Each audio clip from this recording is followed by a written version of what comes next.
स्नेनियल्स art of teaching या चॅनलवरती आपल्या सर्वांचं स्वागत आहे.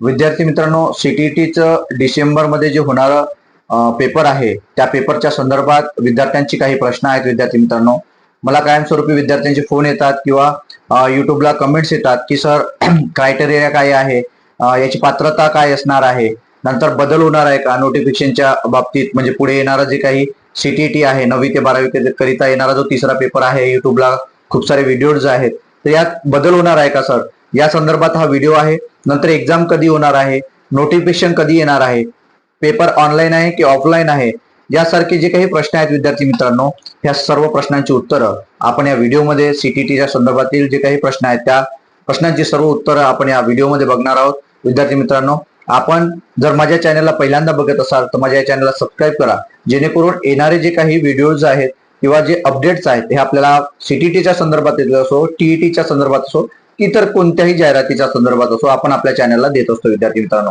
हा व्हिडिओ सीटीईटीच्या संदर्भात जे अपियरला असणारे विद्यार्थी आहेत किंवा इतर जे विद्यार्थी आहेत जे गेली 7 वर्ष 5 वर्षापासून स्पर्धा परीक्षेचा अभ्यास करत आहेत किंवा सीटीईटीचा अभ्यास करत आहेत आणि येणाऱ्या सीटीईटी मध्ये येणाऱ्या भरतीमध्ये किंवा पवित्र पोर्टलमध्ये किंवा इतर जे काही शिक्षक भरत्या आहेत इतर महाराष्ट्र राज्याच्या म्हणजे इतर राज्यांच्या, त्यामध्ये सुद्धा आपल्याला भरती करता येतं. याकरिता काय गरजेचं आहे हे सुद्धा आपण या व्हिडिओमध्ये पाहणार आहोत. विद्यार्थी मित्रांनो, तर आपण हा व्हिडिओ संपूर्ण बघा. सीटीईटी डिसेंबर 2024चं जे नोटिफिकेशन आहे विद्यार्थी मित्रांनो, हे नोटिफिकेशन सप्टेंबरमध्ये येणार आहे. सप्टेंबरमध्ये नोटिफिकेशन आल्यानंतर 1 महिना समजा फॉर्म भरायचा असेल तर त्यानंतर 1 ते 1.5 महिना फॉर्म भरायला आणि त्यानंतर डिसेंबरमध्ये एक्झाम राहील. विद्यार्थी मित्रांनो, डिसेंबरमध्ये कन्फर्म म्हणजे 90% गॅरंटी जी आहे, चान्सेस आहे हे डिसेंबरमध्ये एक्झामचं आहे. आणि 10% जर विचार करतो म्हटलं आपण विद्यार्थी मित्रांनो, तर ते जानेवारीमध्ये 2025 मध्ये जाऊ शकतात. मग याची पात्रता काय असणार आहे? बीएड वाले विद्यार्थी कोणता पेपर देऊ शकतात, डीएड वाले विद्यार्थी कोणता पेपर देऊ शकतात, अपियर वाले जे विद्यार्थी जर पेपर दिला ते देऊ शकतात की नाही देऊ शकत, आणि जर दिलेच तर ते वैध असणार आहे की नाही, याचे पण उत्तर आपण बघणार आहोत. विद्यार्थी मित्रांनो, बघा, एक्झाम आपल्याला सर्वांना माहिती आहे की ते डिसेंबरमध्ये होणार आहे, एवढं नक्की. मग याची पात्रता काय असणार आहे? 2024ला जे काही येणार आहे नोटिफिकेशन येणार, त्याची पात्रता काय आहे? आणि पात्रता आपल्याला माहिती आहे सर्व विद्यार्थी मित्रांनो की ही जी पात्रता आहे हे एनसीटीने नेमून दिलेली पात्रता असतात किंवा नियम असतात, आणि त्याच नियमानुसार आपण ही एक्झाम शासन घेत असतं किंवा एनटीए घेत असते. विद्यार्थी मित्रांनो, अपियरिंग वाले विद्यार्थी परीक्षा देऊ शकतात का? नंतर देऊ शकतात तर वैध होईल का? नंतर कोणत्या सेमिस्टरला आपल्याला एक्झाम देता येणार आहे? डीएड वाले कोणत्या सेमिस्टरला देऊ शकतात किंवा पहिल्या वर्षाला देऊ शकतात का? या सर्व प्रश्नांची उत्तरं. नंतर 4 वर्षची जी डिग्री आहे, म्हणजे बीएससी बीएड असो की बीकॉम डीएड असो, बीएड असो, यासारखे जे काही कोर्सेस आहेत हे विद्यार्थी यात कोणता पेपर देऊ शकतात, त्या संदर्भातील आपली माहिती आपण बघणार आहोत. तर बघा, पात्रता संदर्भात बीएडचे जे विद्यार्थी आहेत ते विद्यार्थी बीएडचे फर्स्ट पेपर देऊ शकत नाही. पहिला मुद्दा विद्यार्थी मित्रांनो, जे बीएड करत आहेत, जे फर्स्ट इयरला यावेळेला ऍडमिशन केली आहेत, ज्यांचा कॅप राऊंड लागलेला आहे विद्यार्थी मित्रांनो, आणि त्यांचे ऍडमिशन्स पण झालेले आहेत, या सर्व विद्यार्थ्यांना सांगू इच्छितो की तुम्ही जो आहे तो पहिला पेपर देऊ शकत नाही. आपण फक्त पेपर 2 देऊ शकतो, म्हणजे जो 6वी ते 8वी करिता जो पेपर आहे तो मात्र आपण देऊ शकतात.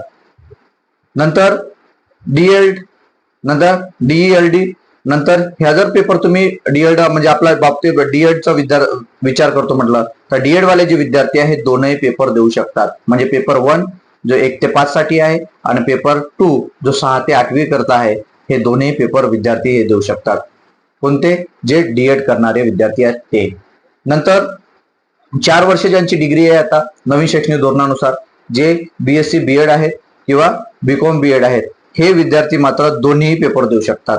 हे लक्षात घ्यायचं आहे, कारण येणारं जे काही नवीन शैक्षणिक धोरणानुसार जे आता विद्यार्थी जे काही करत आहेत म्हणजे डिग्री करत आहेत, त्यांना सर्वांना सांगू इच्छितो की तुम्ही जो 4 वर्षाची जी डिग्री आहे म्हणजे बीएससी बीएड किंवा बीकॉम बीएड, यामध्ये तुम्ही दोन्ही पेपर मात्र भरू शकतात, दोन्ही पेपर तुम्ही देऊ शकतात. फक्त जे बीएड करत आहेत विद्यार्थी, जे 2 वर्षाचं बीएड आहे, ते मात्र विद्यार्थी फक्त पेपर 2 देऊ शकतात, हे लक्षात घ्यायचं आहे. नंतर डिप्लोमा आहे, 1 वर्षाचा डिप्लोमा आहे किंवा 2 वर्षाचा जो डिप्लोमा आहे जो शिक्षकाच्या संदर्भात आहे, ते मात्र पेपर 1 देऊ शकतात, फक्त पेपर 1. जो डिप्लोमा आहे म्हणजे आपला जो डीएडचा डिप्लोमाचा आहे, डी म्हणजे डिप्लोमा इन एज्युकेशनचा जो आहे तो हा फक्त तुम्ही पेपर 1 देऊ शकता. पण आपला जो डीएड होता जुना डीएड हा 1ली ते 8वी करिता आहे विद्यार्थी मित्रांनो, हे लक्षात घ्यायचं आहे. म्हणजे पेपर 2ही देऊ शकता तुम्ही. नंतर अपिअरिंगचे विद्यार्थी काय करू शकतात. आता अपिअरिंग म्हणजे कधी लक्षात घ्यायचं आहे. आता कॅप राऊंड तुम्हाला माहिती आहे, बीएडचा कॅप राऊंड लागलेला आहे किंवा डीएडचे पण ऍडमिशन झालेले आहेत.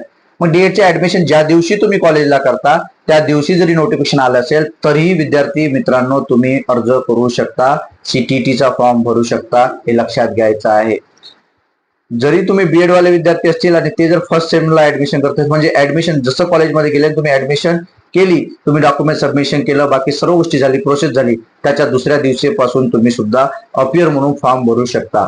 मग अपियर म्हणून पास जरी झाले असेल विद्यार्थी मित्रांनो ते वैध पकडले जातं, म्हणजे व्हॅलिड आहे ते. असं गैरसमज करू नका की ते व्हॅलिड पकडलं जात नाही, ते पूर्ण पास झाल्याशिवाय होत नाही. या सर्व गोष्टी आपल्या डोक्यातून काढून टाकायच्या. ते व्हॅलिड पकडलं जातं विद्यार्थी मित्रांनो, म्हणजे ऍडमिशन झाल्याबरोबर तुम्ही फॉर्म भरू शकता. नंतर ही जी एक्झाम आहे या एक्झामसाठी पासिंग मार्क्स किती आहे हे आपल्या सर्वांना माहिती आहे. तरी पण जे विद्यार्थी नवीन बघत असेल आपला व्हिडिओ त्यांना सर्वांना सांगू इच्छितो की ओपनचा जो क्रायटेरिया म्हणजे जनरलचे जे विद्यार्थी आहेत त्या विद्यार्थ्यांना सीटीईटी किंवा टीईटी मध्ये पास व्हायला विद्यार्थी मित्रांनो लागतंय मार्क्स 90 मार्क्स लागतंय ओपनच्या विद्यार्थ्यांना पास होण्यासाठी सीटीईटीचा. नंतर एससी एसटी नंतर हँडिकॅप पीडब्ल्यूडी हे जे विद्यार्थी आहेत या सर्वांना विद्यार्थी मित्रांनो 82 मार्क्स लागतं, म्हणजे 82 मार्क्स लागतं विद्यार्थी मित्रांनो.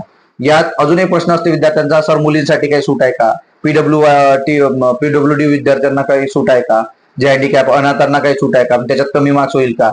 असं नाही विद्यार्थी मित्रांनो, त्या सर्वांसाठी जे काही प्रवर्गात कॅटेगरीच्या याच्यात येतात मागासमध्ये येतात त्या सर्व विद्यार्थ्यांना, ते मग हँडिकॅप असो की मुलगी असो की विद्यार्थी मित्रांनो अनाथ असो की माजी सैनिक असो, सर्वांसाठी 82 मार्क्स पास व्हायला लागते. एवढं डोक्यात ठेवायचं आहे विद्यार्थी मित्रांनो.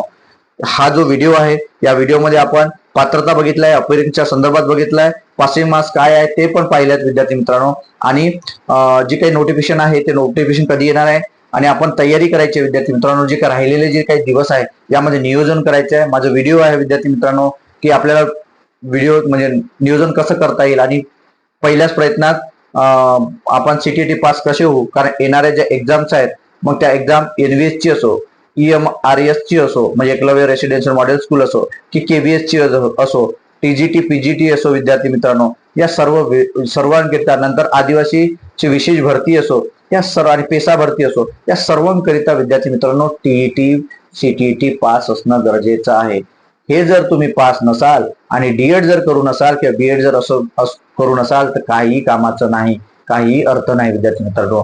म्हणून ही सीटीईटी येणारी डिसेंबरमध्ये आणि आपल्या महाराष्ट्राची येणारी आता या 2 महिन्यात होईल विद्यार्थी मित्रांनो. कारण अजूनपर्यंत नोटिफिकेशन आलेलं नाही, पण होईल म्हणजे होईल. म्हणजे आपल्याकडे 2 चान्सेस आहेत. या चान्स हे ज्या काही संधी आहे हे गमवू नका. आताच पासून अभ्यास करा. आज जरी आपण अभ्यास सुरू केला तरी विद्यार्थी मित्रांनो आपण हमखास पास होऊ शकता. एवढे मी तुम्हाला आश्वासन देतो, शाश्वती देतो विद्यार्थी मित्रांनो. हे करणं गरजेचं आहे. याकरता हा व्हिडिओ बनवला होता. हे आपल्याला व्हिडिओ कसा वाटला हे आपल्याला मला कमेंट बॉक्समध्ये कळवा. आणि माझ्या या चॅनलला नवीन अपडेट्स करता विद्यार्थी मित्रांनो सबस्क्राईब करा. धन्यवाद.